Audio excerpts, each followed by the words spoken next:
Welcome guys to another video. This is Vilpi. I have been using the Samsung Galaxy S20 Fan Edition for past 2 weeks, and today I'm going to share my thoughts about the phone. But before we start, I have another thing for you, and that is my channel's first international giveaway. I'll be giving away one new pair of this high quality RHA T20i headphones. I have been using another pair for years, and in terms of sound quality, I haven't had any better headphone. The only thing is that they are wired, so if you're still into wired headphones, make sure you enter the contest. All you need to do is 3 things. First, like this video. Second, subscribe to the channel. And third, write in the comments from which country you are watching my video. I will be selecting a winner by the end of next month, so make sure you're a subscriber, and because my channel is quite new, you have a good chance to win. Now let's start our review with the design. When for the first time you see and hold this phone, although S20 Fan Edition has the obvious naming affiliation to S series, it doesn't quite give you an impression of one. It feels and looks more like an A series device. So for example, the display is flat, which I like, but the bezels around the display are larger, and when we talk about premium devices, we usually think of a phone with minimal bezels. It's nothing bad, it's just not a flagship looking device. I know some of you disagree with me on this one, but the same applies to the material used to build the device. The frame is aluminum, but the back of the phone is from plastic. Of course, it feels softer, it has a matte finish, and it is a lot easier to keep it clean. So you don't get that much of fingerprints that you get on, for example, the other S series. But overall, I think for this price point, you should get better materials used to build a phone. Now let's talk about the display. It is a 6.5-inch AMOLED panel with 120 Hz refresh rate, and it's Full HD+. The colors are vibrant, very similar to what you get on Samsung devices, and of course you can alter the saturation if you find it too rich. The display is bright enough. If you set the brightness manually, you can get up to 400 nits, but if you use the adaptive mode, you can get up to 800 nits, for instance under the direct sunlight. The under-display fingerprint sensor is also different from other S series. This one is optical and is not the ultrasonic one. And it is also not the fastest one in the market. For example, the ones on OnePlus phones are a bit faster than this one. But you can also use the face unlock to unlock the phone if that's what you prefer.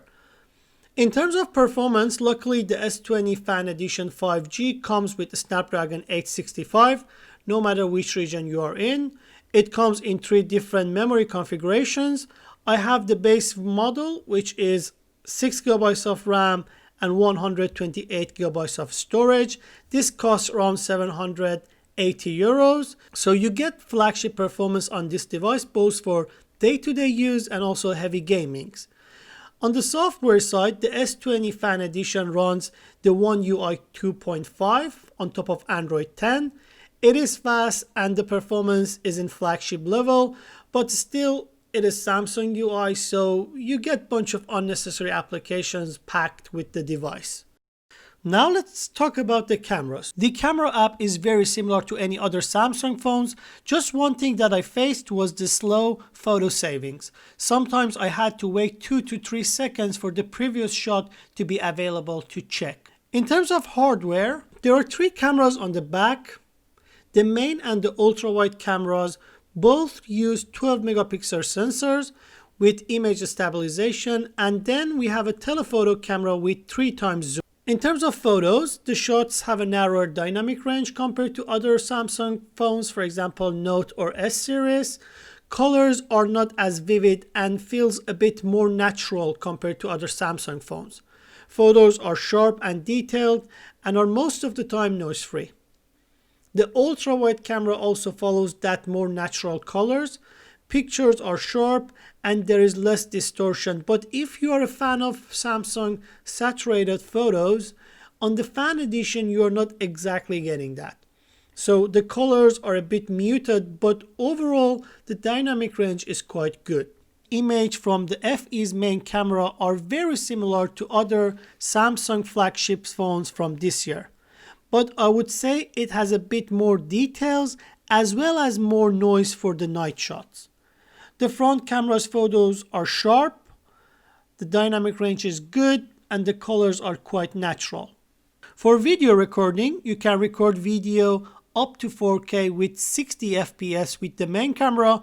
The ultra wide is also capable of 4K but only with 30 frames per second. And during night, the videos are quite noisy. Now let's talk about some other aspect of the phone. For example, the haptic feedback. It isn't that good in my opinion.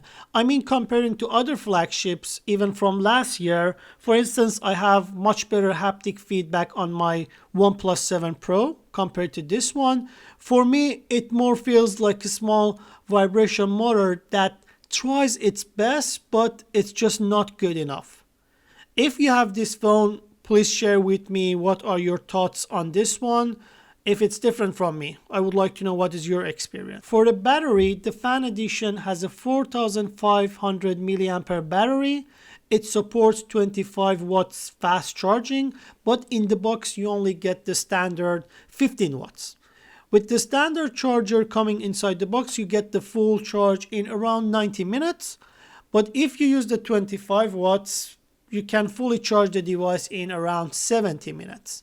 We have two stereo speakers on the bottom and on the front. The speaker is loud, it has a clear high and lows in max volume, and overall quality of the speakers are good. So I'm happy with that. So this was my review and overall experience about the device. But what are my thoughts and overall recommendation about getting this phone? Well, I think the Fan Edition is good phone all around. You get everything quite close to a flagship, but just not there. Except the CPU, almost everything you get is below a flagship device. But you are getting this phone cheaper than other Samsung phones. What I suggest is that if you can find the S20 Plus around the same price as this one, go with that one. Or if you are welcoming other brands, maybe you can consider the OnePlus 8.